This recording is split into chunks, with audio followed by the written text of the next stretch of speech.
शापित किला और वक्त का राज। मनहूस किला और वक्त का राज। कहानियां तो बहुत सी होती हैं, लेकिन एक लंबी और जबरदस्त कहानी वही होती है जो आपको एक नई दुनिया में ले जाए। मैं आपको एक सस्पेंस और एडवेंचर से भरी कहानी सुनाता हूं। ये कहानी शुरू होती है राजस्थान के एक ऐसे गांव से जिसका नाम नक्शे पर भी नहीं मिलता था। रकतपुर। गांव के बाहर एक बहुत बड़ा किला था, जिसे लोग अंधेरा किला कहते थे। गांव के बुजुर्ग कहते थे कि इस किले के अंदर वक्त रखा हुआ है। पहला हिस्सा। एक पुरानी डायरी आरीन। एक महम जो लड़का था जिसे पुरानी चीजों और रास्तों का शौक था। एक दिन उसे अपने परदादा की एक पुरानी डायरी मिली। डायरी में एक अजीब सा नक्शा बना था जो सीधा इस अंधेरे किले की तरफ जाता था। आखिरी सफ़े पर लिखा था, वहां मौत नहीं, बस एक दूसरा वक्त है जो सूरज ढलने के बाद जाएगा, वो कभी लौट कर नहीं आएगा। आर्यन ने फैसला किया कि वो इस राज का पता लगाएगा। उसने अपना बैग उठाया और अपने दो दोस्तों कबीर और मीरा के साथ निकल पड़ा। दूसरा हिस्सा।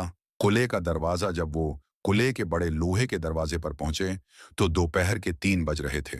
लेकिन जैसे ही उन्होंने दरवाजा धकेला, कुले के अंदर का मंजर कुछ और ही था। बाहर धूप थी, लेकिन अंदर आसमान बिल्कुल काला था और हवा में एक अजीब सी ठंडक थी।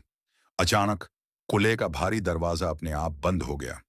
कबीर ने उसे खोलने की कोशिश की, लेकिन वो जैसे दीवार बन गया था। अब उनके पास आगे बढ़ने के अलावा कोई रास्ता नहीं था। तीसरा हिस्सा। वक्त की करौट। वो कुले के मरकजी आंगन में पहुंचे। वहां उन्होंने देखा कि सैकड़ों लोग पत्थर की मूर्तियों की तरह खड़े हैं। उनके कपड़े सदियों पुराने थे। आर्यन ने गौर किया कि इन मूर्तियों की आंखों में डर था। तभी मीरा की नजर एक बड़े घंटा घर क्लॉक टावर पर पड़ी।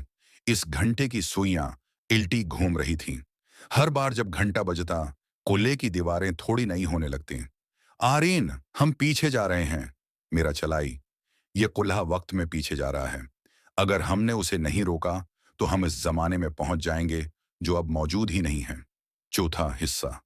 तांत्रिक का साया। रास्ते में उन्हें एक बूढ़ा आदमी मिला जो एक कोने में बैठा था। वो मूर्ति नहीं था, वो जिंदा था। उसने बताया कि 500 साल पहले एक तांत्रिक ने इस किले को बता दी थी ताकि वो अमर हो सके। इसने वक्त को एक समय चक्र, वक्त का पहिया, में कैद कर दिया था। वो चक्र किले के सबसे निचले हिस्से, तहखाने में है। बूढ़े ने कांपती आवाज में कहा, लेकिन याद रखना, वहां तुम्हारा सामना तुम्हारे सबसे बड़े डर से होगा। पांचवा हिस्सा। आखिरी मुकाबला। तीनों दोस्त तह खाने की तरफ भागे। वहां बीचों बीच एक चमकता हुआ नीला चक्र घूम रहा था। जैसे ही आर्यन उसके पास पहुंचा, उसे अपने मरहूम वालदेन की आवाजें सुनाई देने लगीं। मीरा को लगा वो कहीं खो गई है। ये सब दिमागी खेल था। आर्यन ने अपनी आंखें बंद की और अपने दादा की डायरी में लिखा एक मंत्र याद किया।